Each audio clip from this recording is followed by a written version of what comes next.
So this session is about localization. You may prefer other terms to localization, such as shift the power, decentralization, locally led developments, community led developments, and more. We have always called it the power of local. And we increasingly like the term locally led practice. Your definition of localization is important. So throughout this session, please feel free at any time to share your definition of localization in the chat. We're going to have sessions, also part of this session, where people will be able to bring in their ideas. So please, at any time, feel free to share what localization means to you and how you frame localization in your work.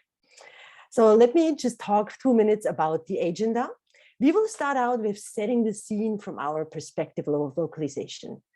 I hope that all of you or most of you had time to read through or at least skim through the report that we shared publicly some weeks ago, that we published some weeks ago, that summarizes our 5-year learnings with the Flying Labs Network and our inclusive network model. We then want to hear from you all and your successes and learnings with locally led practice. After that, we will move on and look into more detail in how we as INGOs can and must shift our power and find ways of measuring our progress in a practical way. And we will then finish with convening all the combined wisdom and experiences of all of you in a brainstorming and breakout session. Because for us, collective intelligence, co-creation, collaboration, and open sharing are the most important success factors of our success. Our success has always been a collective success and has been possible thanks to building on the collective intelligence of our team, of Flying Labs, of partner organizations, and of donors. And we would like to take this opportunity and to thank all our colleagues, donors, and partners, as they have been integral part of our success and keep on being so. So just 2 short reminders. Please use the Still Shining hashtag when you talk about this event on social media. And remember to keep yourself muted when you're not speaking so that we can hear the person who speaks clearly and loudly. So let's start with our first speaker. For this event today, we wanted to stay true with being inclusive, which means we didn't want to exclude anyone, independent of the time zone, independent what their day held in store for them today. So the first 2 speakers actually have pre-recorded their part. So we're going to start out with the first 2 speakers who are recordings, and then luckily we have all the other speakers here with us here live. So we will start out with Arbi Bagurius. For our report, we wanted to apply a neutral lens to our model. And the lens we have decided to use is the ODI framework on localization. Arbi will tell us more about that with his recording.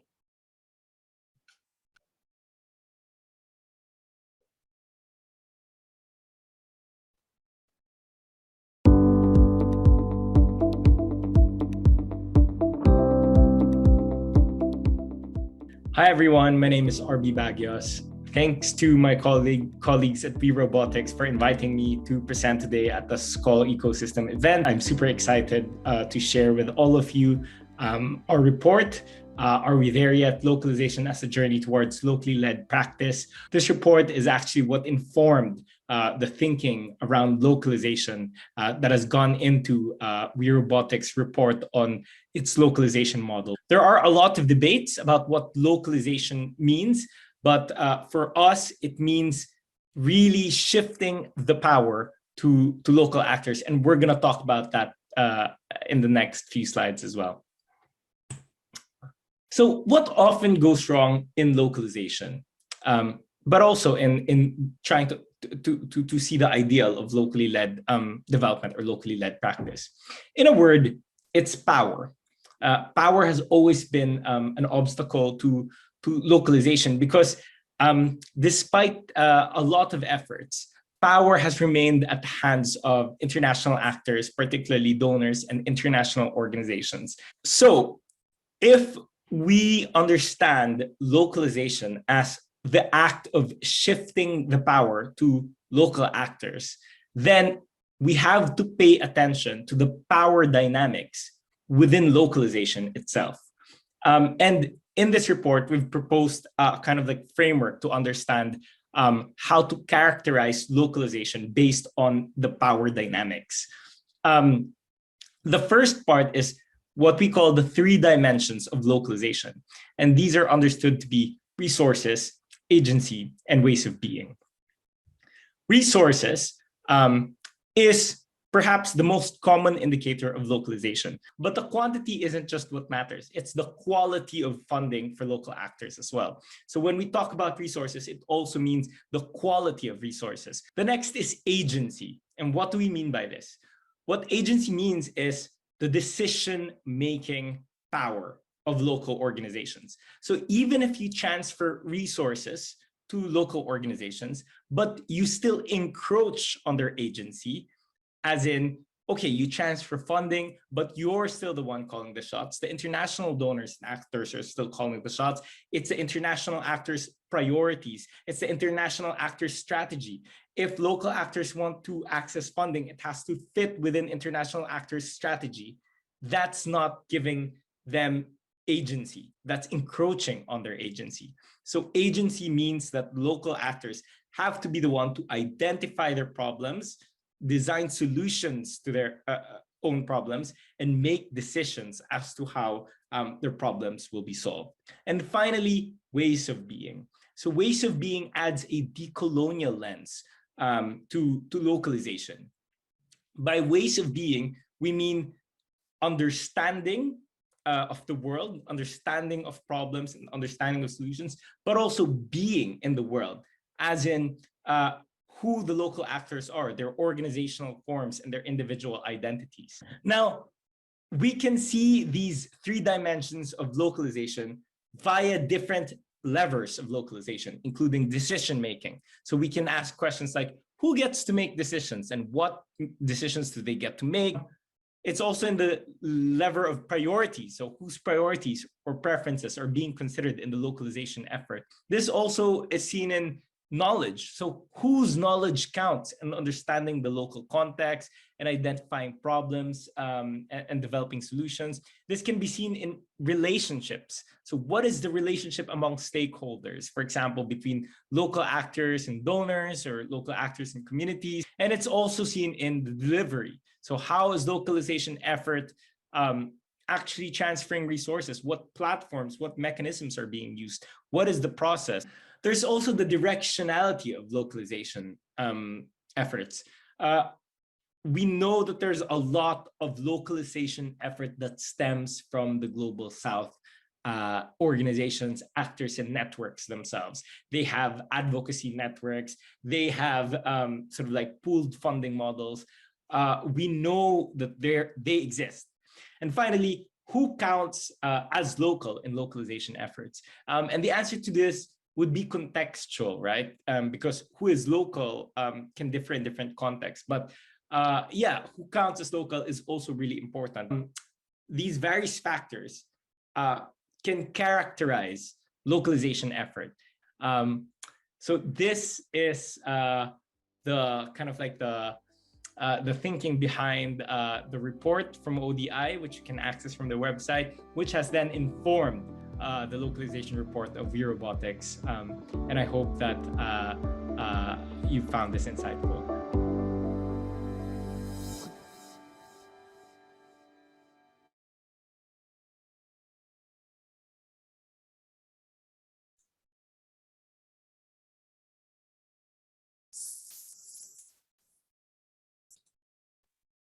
Hi, thank you. Take me a second to unmute. Thank you so much to Arbi for sharing his insights on the ODI framework with us that was used for the report. We're now going to have one more recording, and that's going to be Chrysanthi Muli, who will share her insights of localization and on our report with us, also in a 5-minute video. Thank you, Kaya, for starting the video.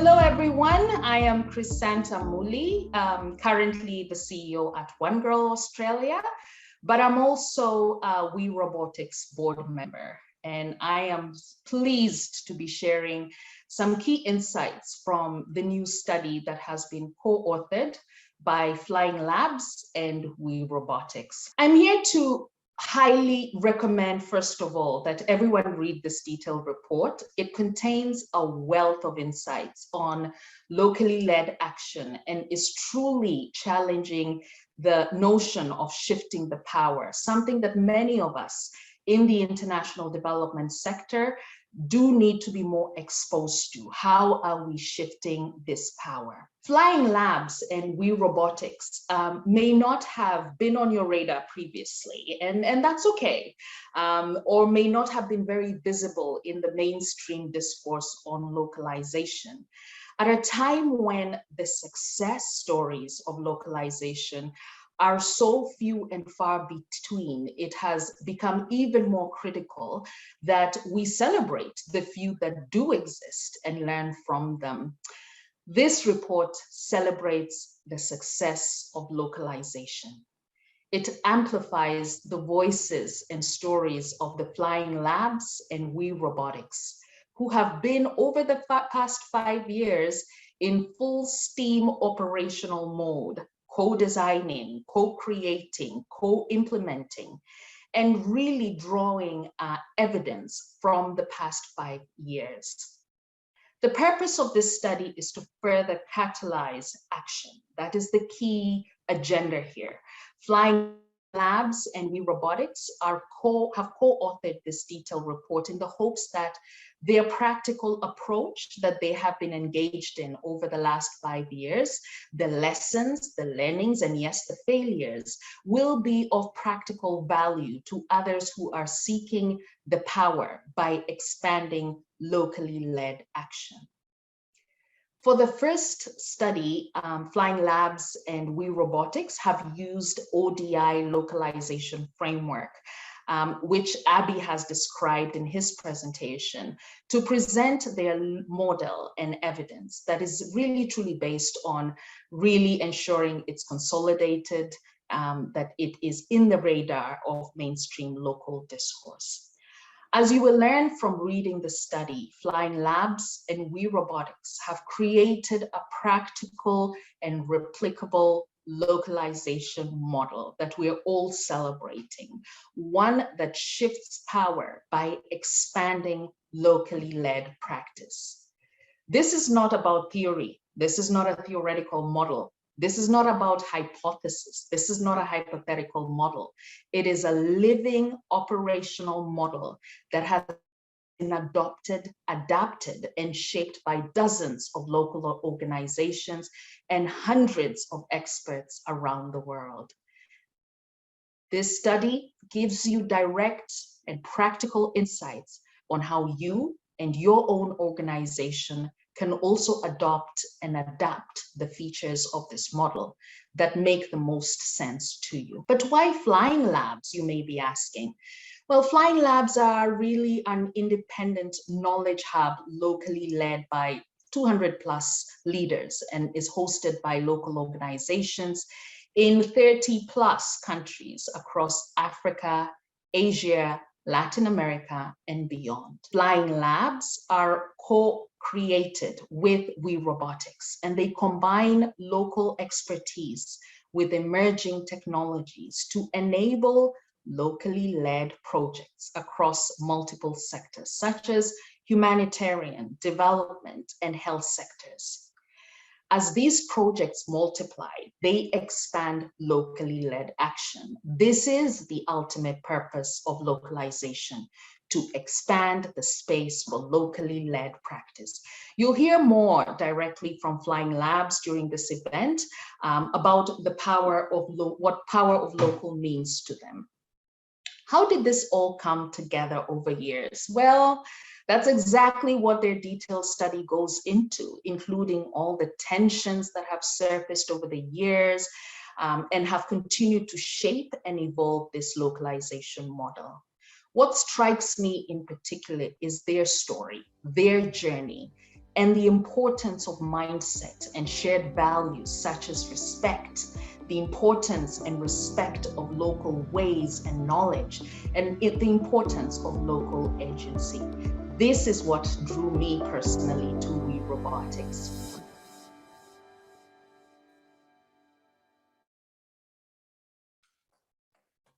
Thank you so much, Crisanta, for sharing your insights.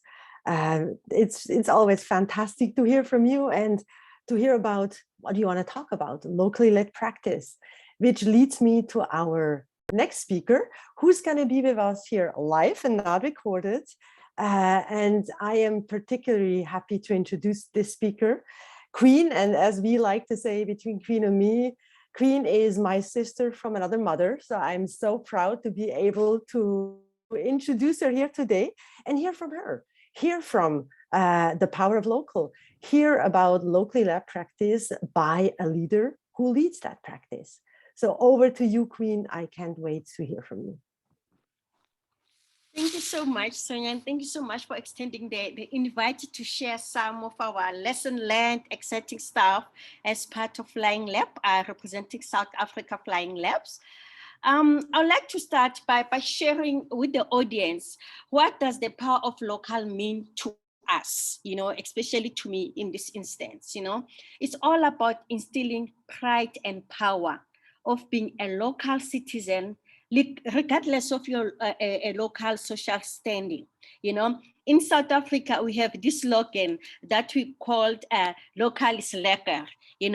It's borrowed from one of our 11 official languages that we have in Afrikaans, meaning that there's no place like home. Home is home, home sweet home, And to us, it's about devolving the power, money and voice to the local organization, to avoid the top-down approach from foreign organization.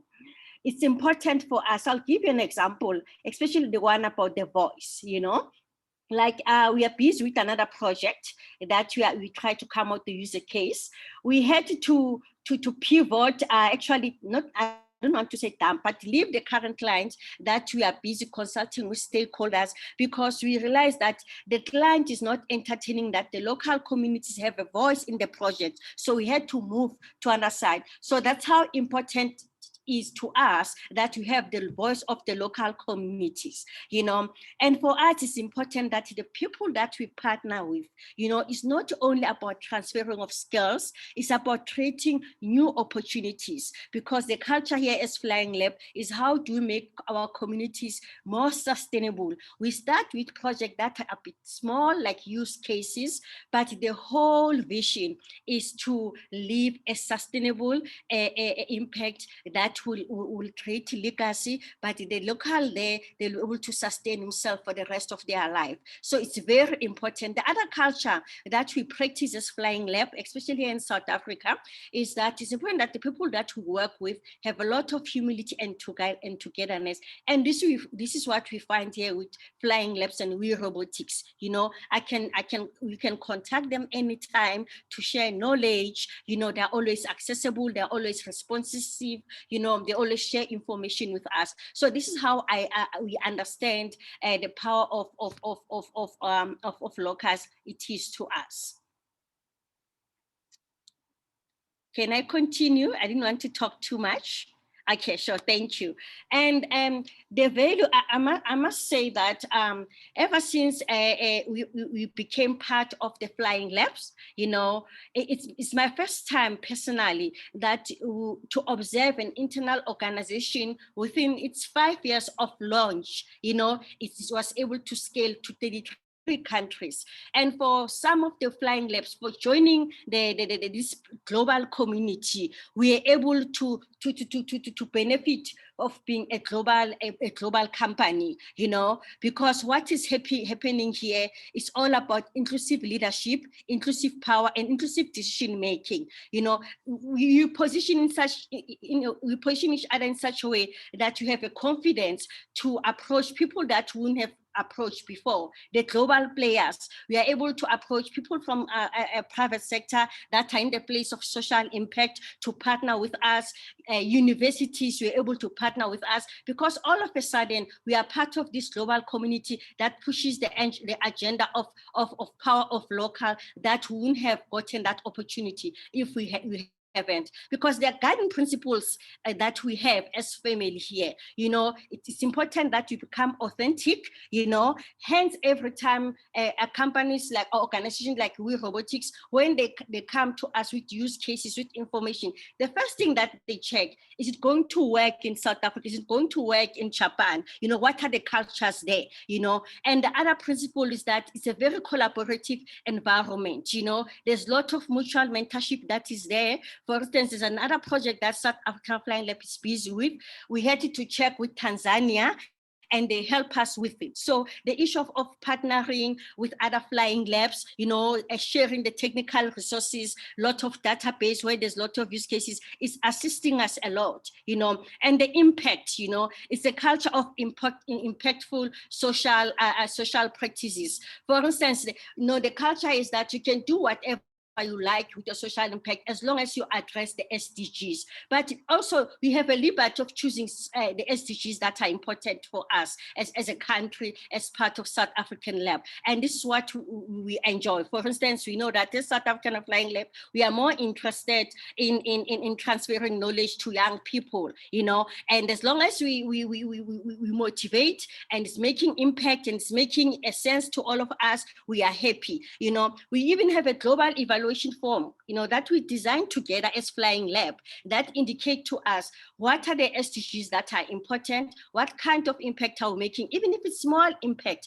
but how it's going to leave the sustainability part of the impact. So we are very fortunate that we are part of the global organization that give us a voice to make decisions, And why this network, we think that is different as Flying Lab, as I said, that there's a lot of respect, constant communication through WeShare, webinars, content, free learning, the financial resources. Most of the partnership in this space, especially coming from global organization, they can transfer skills, but the financial impact you don't see. So it's the first time as South Africa Flying Lab, for instance, that we get grant to run project. They don't talk money usually, the global organization. They talk the issue of transfer of skills and they dictate what transfer of skills they are giving. But here we negotiate, and also we appreciate that how the power of locals is so strong here. We allow our local communities to become more successful, and we become more responsive, because this is what we get from Flying Labs culture as well, and also being part of Flying Lab, we're all pushing the power of local, but how do we do it? We get platforms and opportunity to partner with companies that have the technical expertise. For instance, since joining the global community of social impact here, we are able to partner with World Food Programs, UNICEF of this world, various government entities, and wouldn't have joined that before. Now, all of a sudden, because we are pushing social agenda, we have attracted social media, and normal media as well. All of a sudden, we get a lot of requests for interviews by national podcasters, in South Africa, all of the top organization, magazine, IT magazine wants to narrate our story, how we make sure that we have social impact in the local community. The local community have the power to make decisions, and also they learn from us, and we share knowledge, And what we like also about the power of local here, we have smart people that are coming from different kinds of the world, but they are so humble.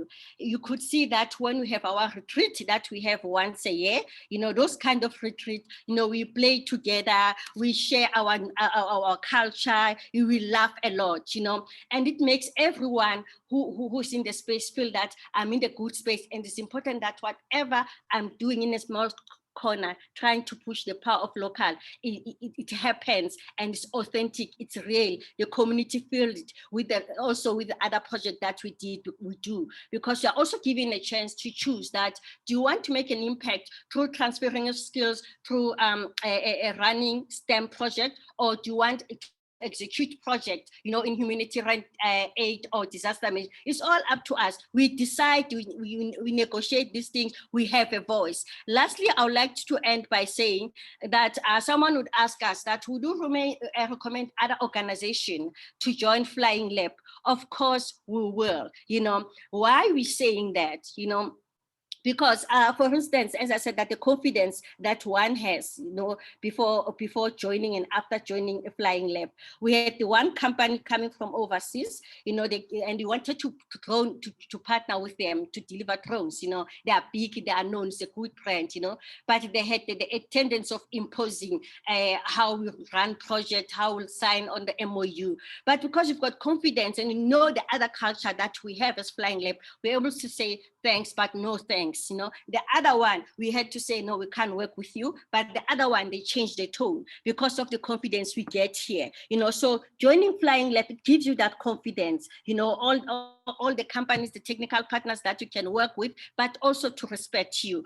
And also want to add that the ripple effect that we got for joining Flying Lab as part of social impact, but we saw also our commercial wing benefiting as well, and it was not intended at all, but it actually confirms the respect that people give to you when you authentically and genuinely believe in the power of local by engaging the local partners and respecting their space, and there's a lot of benefits. So please join, guys. It's practice here. You get free training, you get technical partners, as I mentioned, the free use cases. And also what is very important lastly is that you become one of the agencies that contribute to the global impact, and some of the things you do without even paying anything, but you sleep at night because of the legacy you made on social impact. Thank you.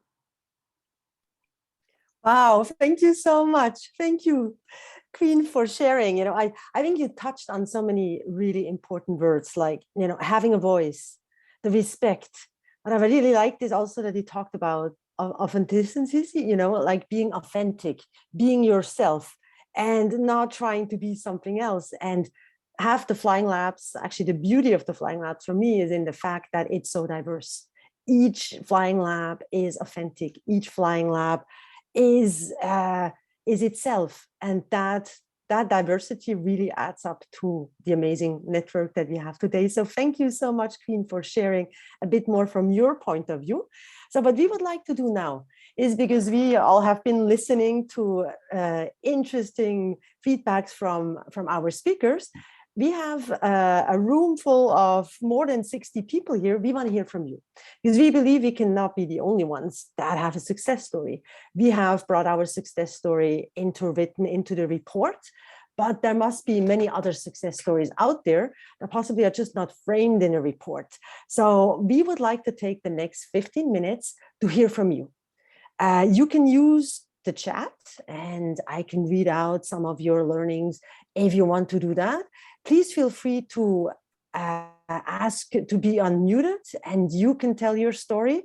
What we would like to hear is really having all of you share not only your success, but if you also want to talk about your definition of localization, your experiences, then this is the time. So let's take the next 15 minutes to hear from everyone here in this space. Whoever would like to start, please just unmute yourself and share your story.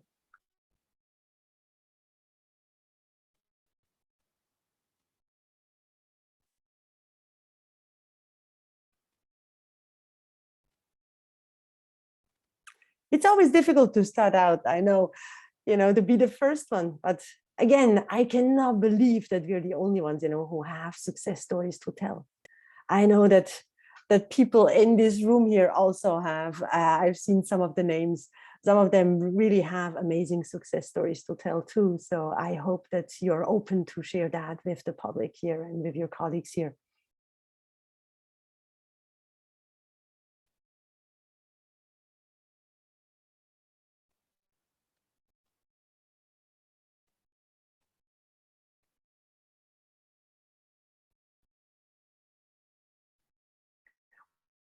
free to type it out in the chat also if you would like to.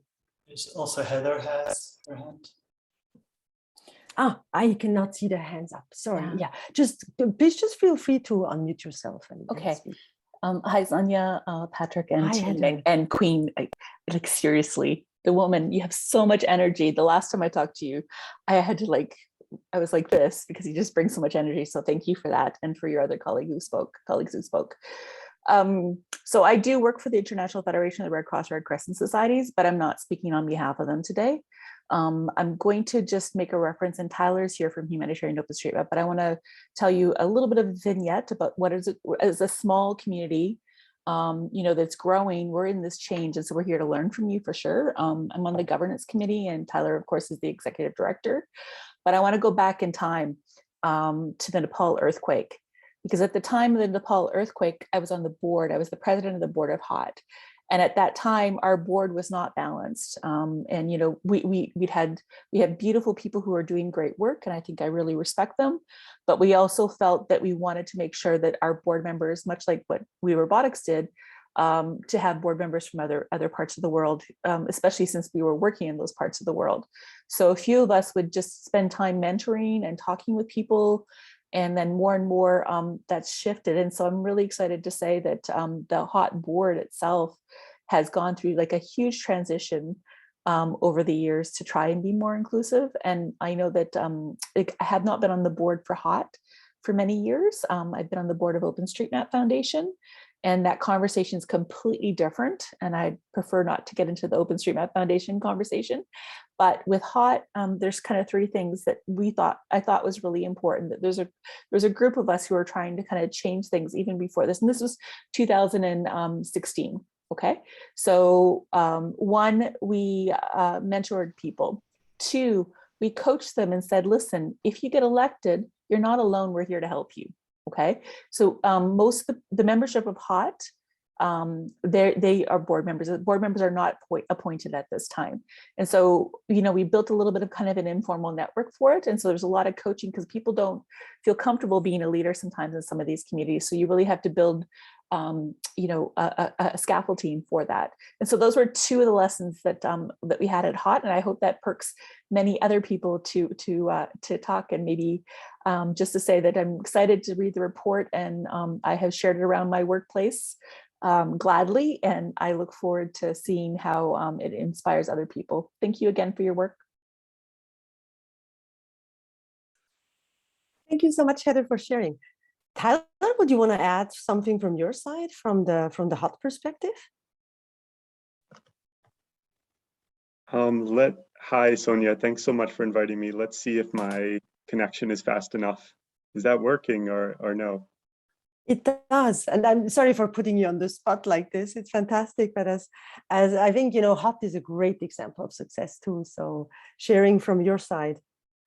Great. I'm going to actually turn off my video because my connection's a bit bad. But just building on what Heather said, and Heather, thanks for your comments. For those of you on the call today who don't know much about HOT, we're a humanitarian OpenStreetMap team. And we are an NGO, but at the same time, we're also this global network of communities around the world that are working to use data for good. And as part of that process, we've been doing a lot of thinking around how can we enable people living in very different places around the world who are facing very different development and humanitarian challenges to solve those challenges through data, and especially what we love, through maps. And so the journey that we've been on is sort of rethinking our own organization and our own NGO in a way that enables local action through data and through maps, and supports mapping communities in dozens of countries around the world to do what matters locally and to do what matters for them. And so some of the tactical shifts we've been making are things like pushing more, decentralizing our own power and in our organizational structures. More of our staff are living and working in the places where we want to support communities. And the other big move we've been making is around funding shifts. So really, and I'd love to talk more and hear more about that today. from some of you in the room, including the START network.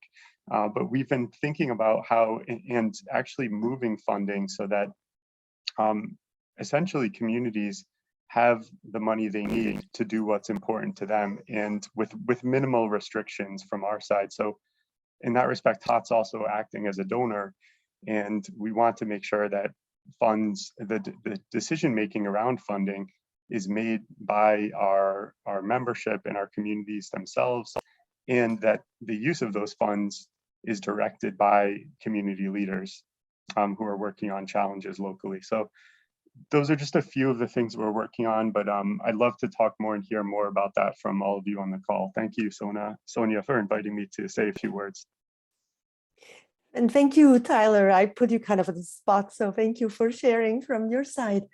Who else would like to share about their successes? I see there's some questions in the chat. So I see some of the questions that you possibly would find the answers in the report. So I know that Patrick has shared the link to the report. And I also see questions around, I think one question from Helen. I would really like to hear from the team their reflection on what really enabled the success of their model. To make it very short, I would say the success of our model is like we call it kind of the bottom-up approach. And I think better than me answering that would actually be we have a number of flying labs here in the room today. So possibly one of the flying labs would want to answer that, how they see, what from their perspective really enabled the success of being successful on their side. So whoever would like to answer that, also from Flying Labs Queen, if you want to come back, or somebody else who's here from the Flying Labs network, please feel free also to chime in from your side. Maybe I'll just come in there, as you rightfully put it, Sonia, that the bottom-up approach works wonders. It's what makes it successful. Is that information is being provided, but once the information is around the table, then negotiations begins. Even if the money is coming from a funder, a global funder, he doesn't say, "I'm giving you money or grant. These are the terms, conditions." He'll ask, what we have here as a culture. They'll ask, "What are your pains in your local communities?" And how could you make a difference with a little transfer of skills you are sharing, information that you have, the grant that you have, how gonna change that to make an impact in your community? So it's a lot of debate, of negotiations, of deliberations, and every flying lab then will say, okay, for instance, here in South Africa, we have realized that the pain that we have is that we are not fully utilizing drone for disaster management. And this is one of the programs we are following. But we're so lucky that we got the grant from WeRobotics, and they asked us, which is your pain, which use case? So we chose that because we're saying with the small use case that we have, it will change to national impact, then meaning that South Africa will be able to incorporate drones moving forward. So those collaboration, those negotiations, it's what makes this model, I think, successful, the bottom-up approach. Thank you so much. Thank you, Queen. Would someone else from the Flying Labs network also want to share from their side what they believe has been the success for them locally?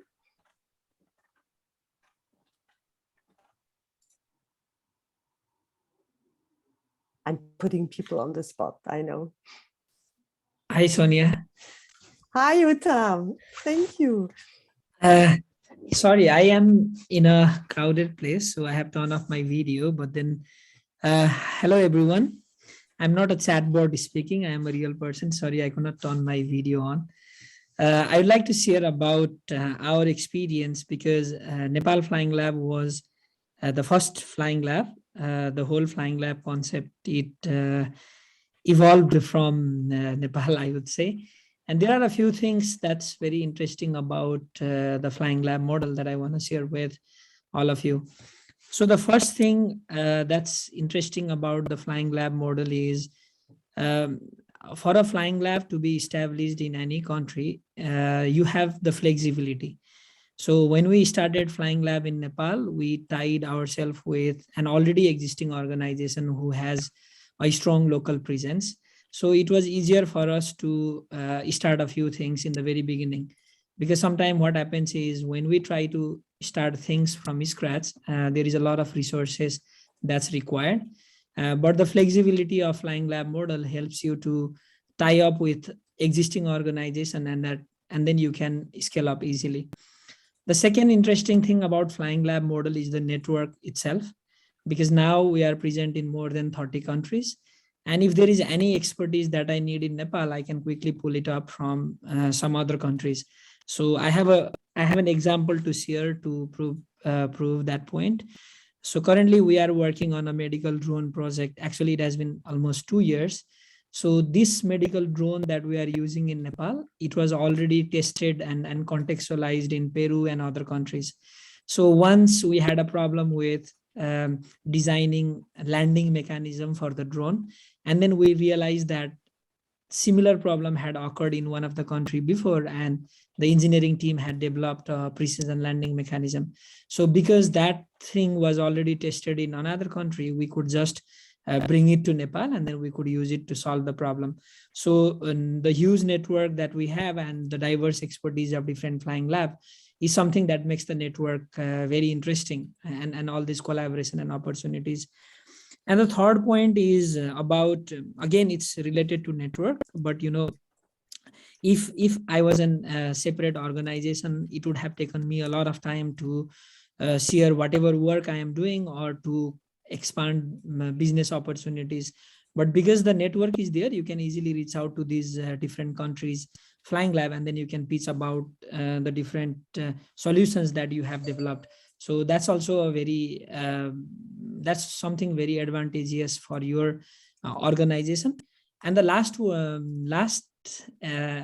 advantage of the Flying Lab network model that has been to me is, again, lots of learning. So what we do at Flying Lab is whatever activities people have done, we document it as like a use case.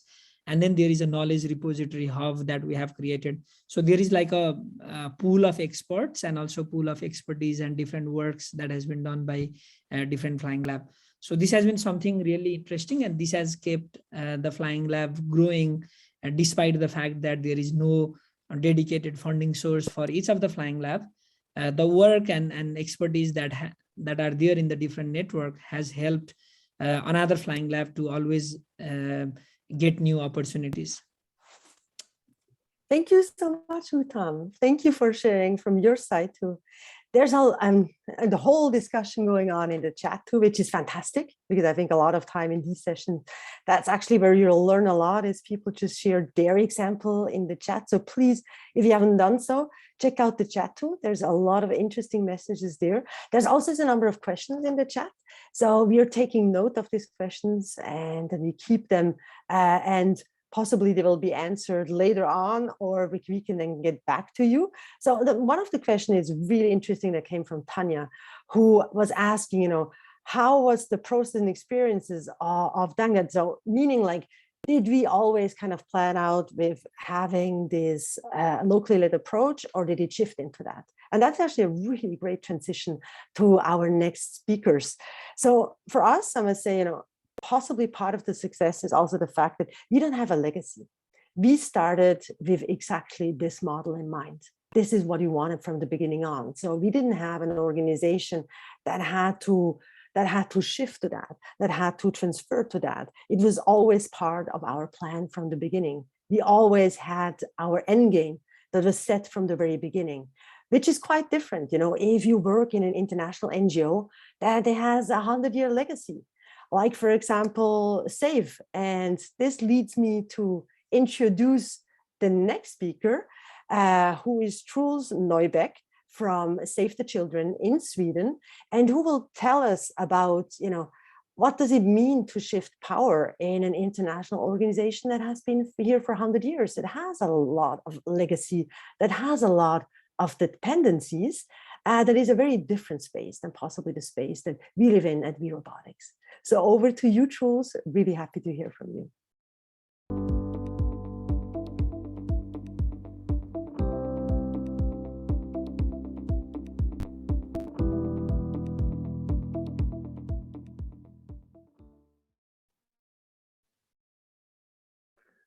Thanks a lot, Sonia, and thank you all for inviting me and also for this opportunity for learning. It's really inspiring.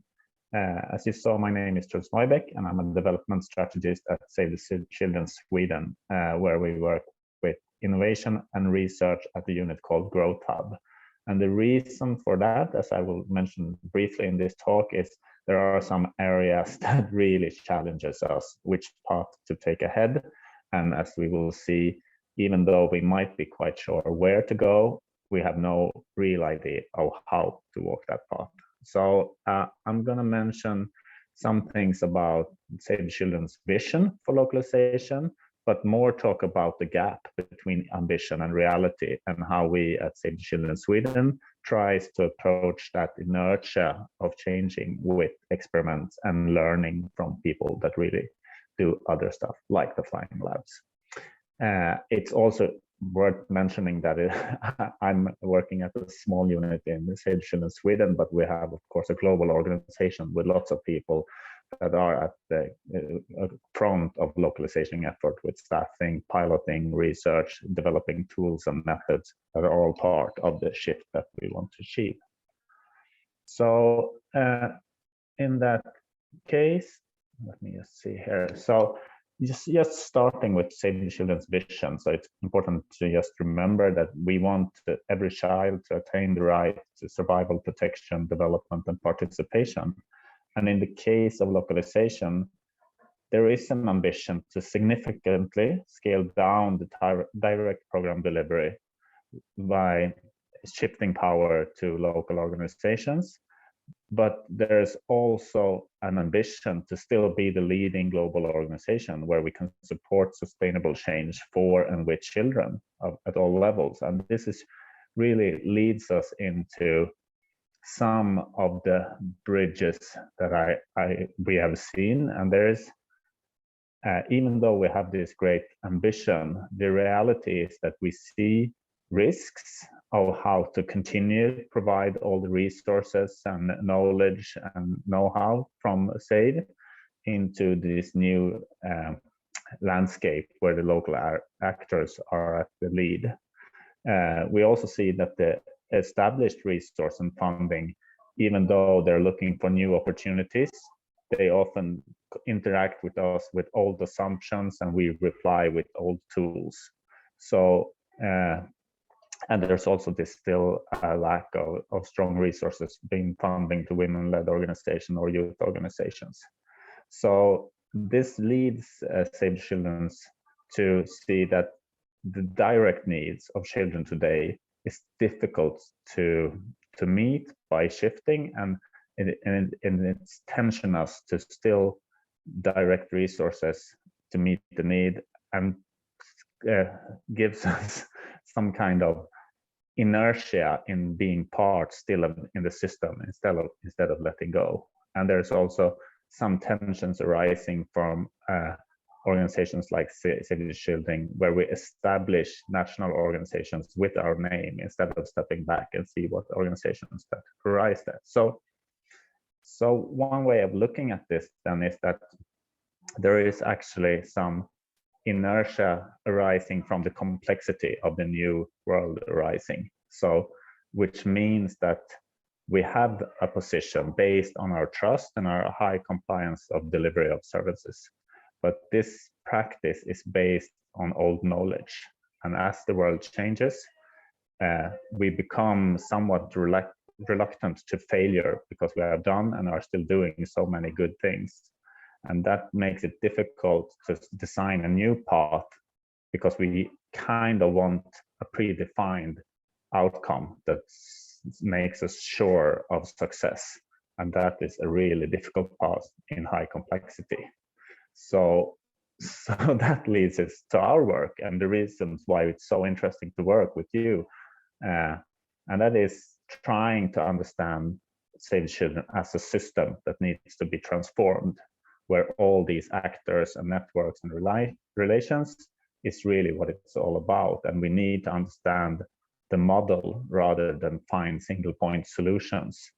And of course, we all know that the real leverage points are moving from practice to norms and values that shape this system.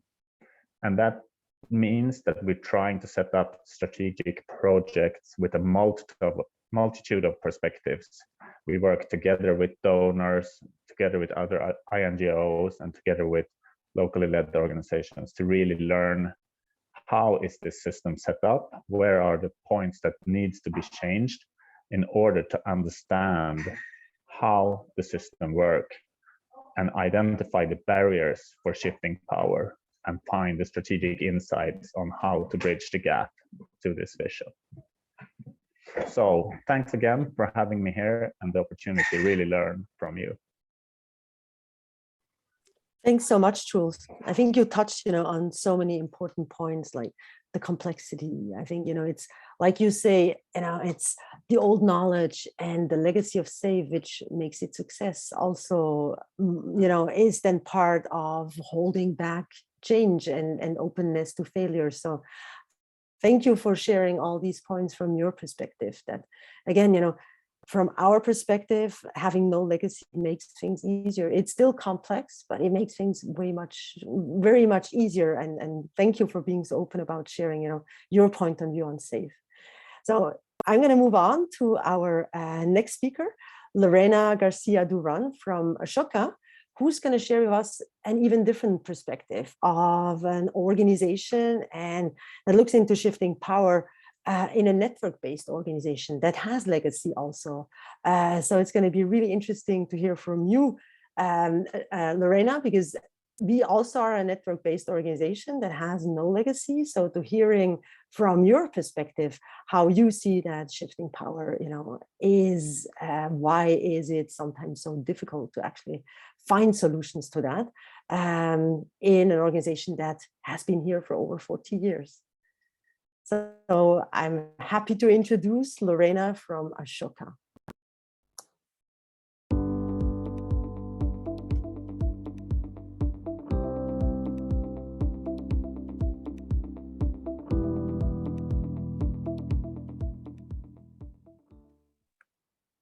Thank you so much, Sonia. I'm so honored to follow such a great group of brilliant minds.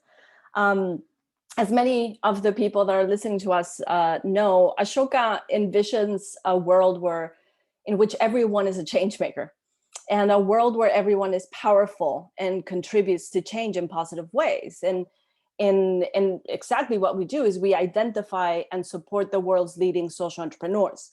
We learn from their patterns and in their innovations, and mobilize a global community that embraces these frameworks to build an everyone a change maker world. Now, valuing diversity and creating the space where all are seen, respected, included is central to our core work of building an everyone a change maker world. In fact, that the everyone in everyone a change maker is not achievable without a deliberate commitment to inclusion. And that begins that begins with Ashoka itself, as we aspire to be the global welcoming home of all change makers. And we recognize that achieving this everyone a change maker world and being the home of all change makers comes with a very high level of responsibility. I think we all have to recognize that we're all products of the same system, of the system that we live in. And no matter where you are in the world, this system is unequal. It's a system of hierarchy, of advantages and disadvantages, where a small few have most of the power, and the majority of the world, a big majority of the world, doesn't have that same level of power. And so, and everyone, but especially organizations like ours, international organizations, have a huge responsibility in making sure that our own biases that come from living in that system are not negatively impacting who do we support, and where and how do we show up in the world. We have, of course, to become aware of our own power, our own privilege as a global organization, and learn how to better share that power, primarily with local organizations and the proximate leaders that we support. That it's actually a criteria of Ashoka to search for proximate leadership. Now, this is a complicated journey. It's a painful journey. We are taking important steps, commitments, actions towards this goal. We're educating ourselves on on diversity, equity, and inclusion matters, primarily training ourselves, training our brains to continuously bring our unconscious biases into awareness and question our own processes as we do that. Have open and courageous conversations about all of our processes and our criteria. And we are making, we're working to make sure that everyone at Ashoka practices this exercise of conscious questioning, and to do a better job at identifying all of our privileges, all of our biases when using our power of selecting people into our networks or organizations into our networks, or even deciding who do we partner with. And everyone at Ashoka in some way or another has that power. So we have that responsibility to always be doing that exercise. Now, we are definitely committed to this honest and very uncomfortable and never-ending journey of questioning our own privilege, our own power, and our own biases. And one has to admit that doing this self-evaluation is just very difficult, especially when you have dedicated your life or your entire professional career, like so many of us have in this field, to building a better world. Not just the founders and the CEOs of these international organizations, including Ashoka, but all of the team members who have sacrificed so much to this dream. Like, we are very passionate people, right? And it's a difficult exercise to question if we have done the best job of it, or if we can do better. You know, I understand, I respect that. I think we all do. And this is why it is so important to recognize that this journey towards a more inclusive and equitable and diverse international NGOs and how they practice is not easy. It's going to take a lot of time. And it's precisely very difficult and uncomfortable because most of us, if not all of us, have dedicated ourselves to the cause with such passion and such devotion that it's tough to acknowledge that our own biases have probably kept us from actually achieving what we have so passionately been working for, or that we could do much, much better. So my hope is in this, that an everyone a change maker world is by definition one where everyone has the capacity and the opportunity to contribute to create positive change. In this world, everyone is powerful, everyone has a voice, everyone has access to needed resources, and everyone can thrive. And this is why I think Ashoka is so proud and honored to be having this conversation with efforts like yours, with people like you, because we truly believe in this world. It's completely interconnected with our mission and our vision. And so it's natural, but we're also recognizes that it's going to be a long and tough journey. So thank you, and honored to be here with all of you. Thank you so much, Lorena. Thank you for sharing your point of view. I think you touched also on so many important things. You know, like, I think it's, and like you say, it's a painful journey also. And for me, I can see that from the point of view that it's an emotional journey, because like you say, we all, everyone here, it's everyone who is in this space does this work for emotional and passionate reasons. So to question ourselves and to share power is not an easy thing. So thank you so much. And it leads actually really nicely into the last part. And I'm really happy to hand over to my co-founder colleague, Patrick Meyer, because you also talked about self-evaluation. How do we evaluate? And so Patrick is going to talk to us a bit more about the idea of the power footprint. That is all about finding practical ways of actually measuring how we shift power and evaluating. So over to you, Patrick. Thank you, Sonia, and a big thanks, Lorena and Truls and all of the other speakers, and to all of you for engaging so much on the chat as well. I just want to say that's just getting me so excited. Okay, so here's a question. What is the carbon footprint of international organizations? Well, there's a very good chance that you'll find this information online. But what about the power footprint of an international organization? And by power, we've heard about power. By power, I mean authority, control, and influence. So what is our power footprint? You know, as INGOs, international non-governmental organizations, and as if you've heard already, we tend to have a disproportionate amount of power in relation to national and local organizations.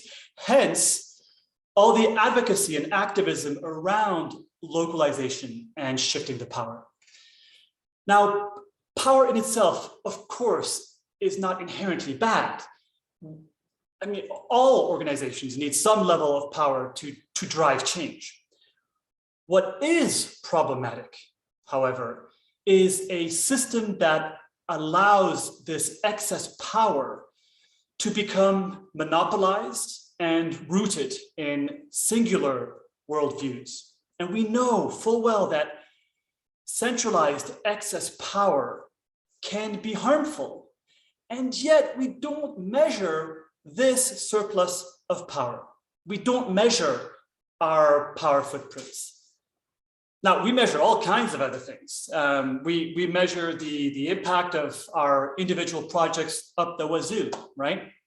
But then again, even here, we consider these projects to be successful even when they expand our power footprints, which we've just recognized is a negative externality. So we really need to rethink our definition of success here. And so let me use an analogy. Heavy industry has created countless jobs, has significantly increased the standard of living in every country on the planet. And that's great, that's good. But this success has also generated a massive carbon footprint. And so here we are now in a planetary-wide climate emergency, which is one hell of a negative externality. So our definitions of success are too narrow. They completely ignore our power footprints. Now, just like the climate crisis, we can approach this, right, at the power footprint as an opportunity to change. So just like the climate crisis, we can shift to solar power and wind power to try and mitigate some of the climate crisis. And so we can also shift to a more equitable distribution of power that favors locally led practice. And this is absolutely an opportunity. This is a golden opportunity for international organizations and donors to lead, to adapt, and to expand their positive impact by reducing their power footprints. So we need to make our power footprints visible. We need to co-create practical metrics to benchmark the power footprints of our international organizations. And we Robotics are more than happy to go first. We're more than happy to apply these metrics to ourselves and to measure our own power footprint and to share the results openly. But beware, this is not an academic exercise. The power footprint is a social, practical movement. It's one based on action. So we have to avoid going down endless rabbit holes, unpacking and debating every form and definition of power, because we'll never get anywhere. Now, this doesn't mean that we're going to ignore the rich academic literature on power, but it does mean that we're not going to spend the next 2 years in countless webinars so that we can talk about what power really means. There's just been too much talk without action, and we don't need perfection. We just need good enough. Perfect can wait. So here's the deal. Let's co-create some initial number of practical metrics, which we can always refine later after this first round of learning. We start with a simple, rapid proof of concept phase involving a certain number of willing INGOs and donor organizations. And in this phase, we apply these initial metrics to our own organizations first. And we apply them on a regular basis to measure our footprints over time. And as we do this, we use just a simple public website to openly share our footprints along with our learnings. And then we learn from those organizations that are making progress in reducing their power footprints to see whether replicating their approach might potentially help us reduce our own power footprints. So this becomes a learning and mentorship network, and one that is grounded in evidence and concrete practical benchmarks. Now, donors and local organizations are both key to this movement. We want donors to require that their grantees, to require us to reduce our power footprints with every new grant we implement. And local organizations are absolutely key to holding us accountable should we fail to hold ourselves accountable, because the responsibility is towards us first, right? And if we fail, then hopefully we can ask for some help. So with this, we really want to turn it back to all of you honestly, for your guidance, for your wisdom. Goodness knows, we don't have anywhere close to half of the answers to all the open questions. And so what we're going to invite you to ponder during your upcoming breakout groups is what key factors should be kept in mind when co-creating these practical metrics to measure our power footprints.